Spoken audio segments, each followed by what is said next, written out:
Hi, and welcome to another episode of Hot Takes with me, the Silver Fox. We're going to look at a very fundamental dichotomy that is occurring in the women's estate in Scottish prisons. As you know, some men like to pretend that they're women in the hope that after they've committed whatever terrible crimes they've committed, they can be sent to a woman's prison, simply because it is easier there than in a man's prison.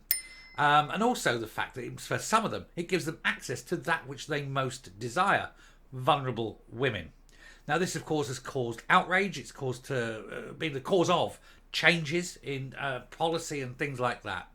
But there is still a bit of a mockery going on, because while they're saying that men who commit crimes and pretend they're women can no longer be put into a female prison if they are deemed to be a danger to women, that is not an end to it, and that they will be allowed to mingle with real biological women, pretend to be women, and to do this within the confines of the prison on things like work parties, various social activities and programs and things like that. So not actually separating what could be predatory men who are a danger to women from often vulnerable women. Why is this being allowed to happen? Who is signing off on it? And who will be responsible when it all goes wrong? Let's have a look. So, outrage as female prisons are being used as a laboratory to prepare dangerous men to live as women. But they can't live as women. They can only live as dangerous men who pretend to be women. At no point will they ever in their life be a woman. The controversial new Scottish Prison Service policy says trans prisoners deemed too dangerous for women's jails can mingle with biological women on work parties, activities and programmes. Now, some of these programmes may well be women who have suffered at the hands of men, trying to get there in a group and have a bit of group therapy. And then all of a sudden, in comes the likes of him, Adam Graham, sitting down going, "Right, ladies." How traumatic. These women are already suffering. Yes, all right, they're in prison for a crime, but they're doing their time for their crime. They don't need this as well. Who is making the decisions that this is even allowed? No man, regardless of how safe or unsafe he may be, must ever be in prison. And at the beginning, in the header, I did say when it goes wrong. I didn't say if it goes wrong. I said when, because it will. We have the case where I think my well have even been Shona Robinson who said it. About no man has ever dressed as a woman in order to perpetrate a crime, she said when talking about the gender bill. And then almost immediately that was shown to be complete and utter horseshit, as Andrew Miller dressed as a woman to entice a girl into his car that he then abused. The girl would not have got in his car if he was dressed as a man.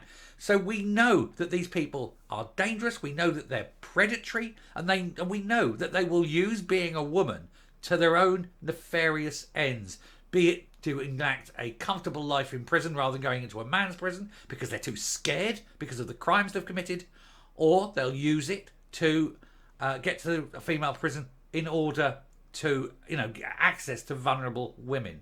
And that's the ones that are even caught out in society. They're doing this as well, so that they can walk into changing rooms and expose themselves to children much, much easier. And you dare not say anything, or you're an ist and a phobe. I dare. And I'm pretty sure most of you out there would dare as well. But anyway, Scottish prison chiefs say that even trans inmates deemed too dangerous to serve their sentence in a woman's jail should still be allowed to mingle with female prisoners, according to a new report branded as outrageous by women's campaigners. I will also say branded outrageous by me and by anyone who's got any understanding of what decency means. The report comes in the wake of the Scottish Prison Service unveiling its new policy on the management of transgender prisoners. Can we just change that to the management of mentally ill male prisoners? And this comes into effect in February. Critics claim the door has been left open for men identifying as female, or men, pretendy Wendy's, with convictions for violence against women to serve their sentences in the female estate if there is compelling evidence they do not present an unacceptable risk of harm to those in the women's prison. Every single man walking into a woman's prison immediately, simply by being male, represents a threat to the women in that prison. For some women, simply their presence is enough to traumatise them. The 10-page document gave little detail about new trans rules, but a further SPS 44-page EHIA, Equality and Human Rights Impact Assessment, outlines the new guidance in full. The report says, transgender people, they mean mentally ill men, in custody should be provided the opportunity and support to work towards being accommodated in an estate that aligns with their affirmed gender. There is no such thing as an affirmed gender. There is whether you are male or female. It is binary. That is it. On release to the community, they have had the opportunity to live with those who have shared their affirmed gender. Ladies, is being a woman your affirmed gender? Or is it just something that happens to be because that's exactly what you are, as designated by the genes at the moment of conception?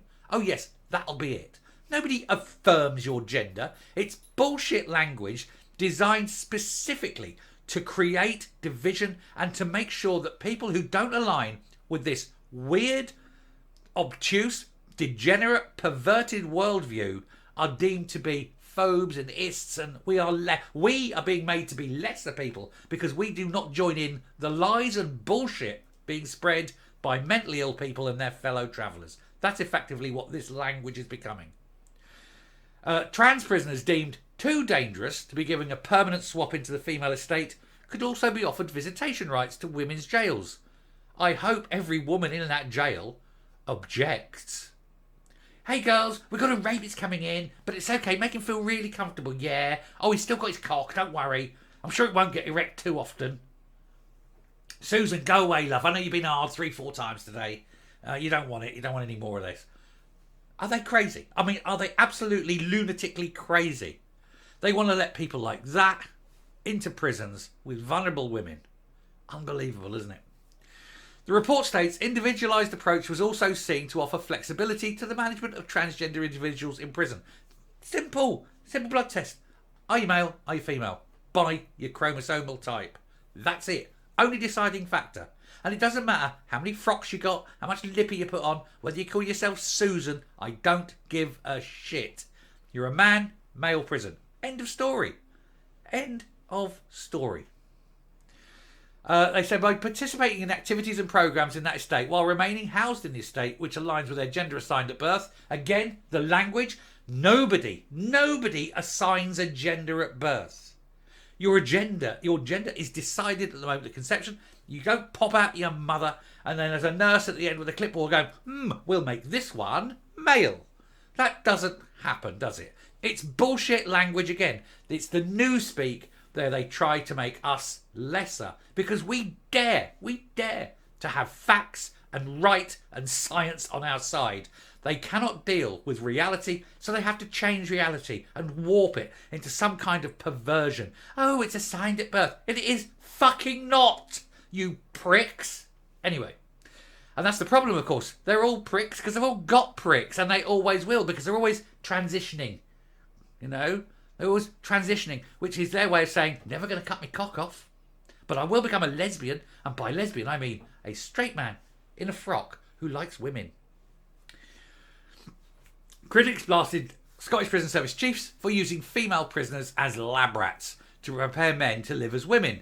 Kate Coleman of the campaign group Keep Prisons Single Sex said, I am horrified at the suggestion that male prisoners who even the SPS deemed to be unsafe in the female estate should nevertheless be able to access activities in women's prisons for reasons that include being able to practice being a woman, putting on woman face. You know, if I put on blackface and sat on here, I'd be off YouTube as quick as you can. If I put on yellow face and went and did it, the same. And yet you can put on woman face and that's acceptable. Isn't it a load of shit?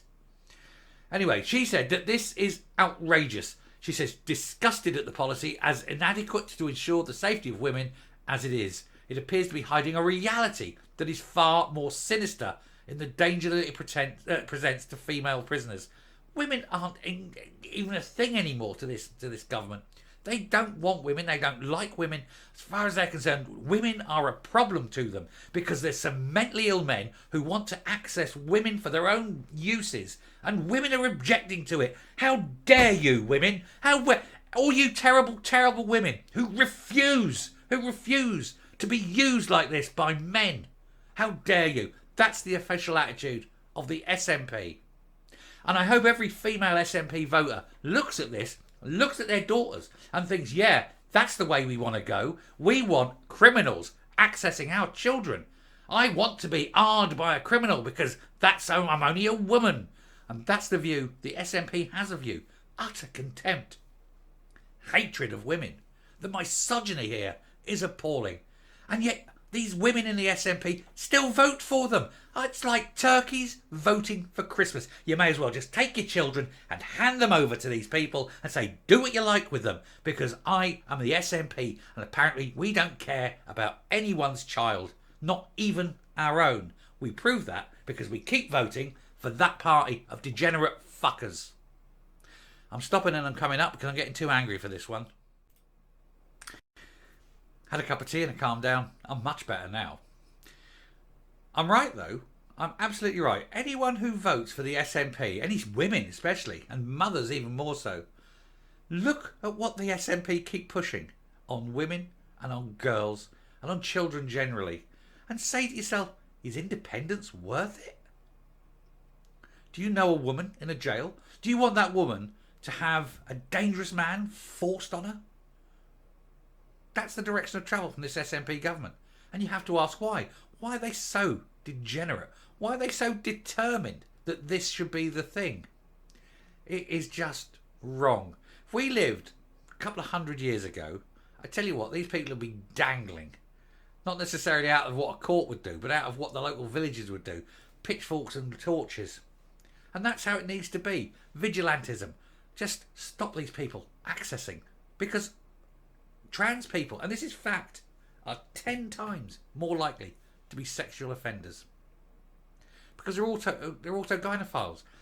Ladies don't put clothes on and go, I'm wearing a dress, I'm horny. These blokes do. These blokes put on the girls and the clothes and the lippy and all that. Then they sit in front of mirrors going, oh, look at me. Bends head down so hiding Adam's apple. Holds their hands like that. And like, oh, I'm a lady now. And then starts touching themselves because that's what they do. It's no wonder they go on then and attack women and children, is it? They're all to be treated. I'm not saying they're all like that, but they all need to be treated like that because you never know which ones are and which ones aren't. Guard your children and stop voting for a party that wants to push this. I'm stopping now. Thank you very much for watching. Probably lose some subscribers over this one. I might gain some. I don't know. If you feel like it's worth subscribing, please do. Till next time, stay safe, stay well, and I will continue to tell the truth in the way I see it. Bye.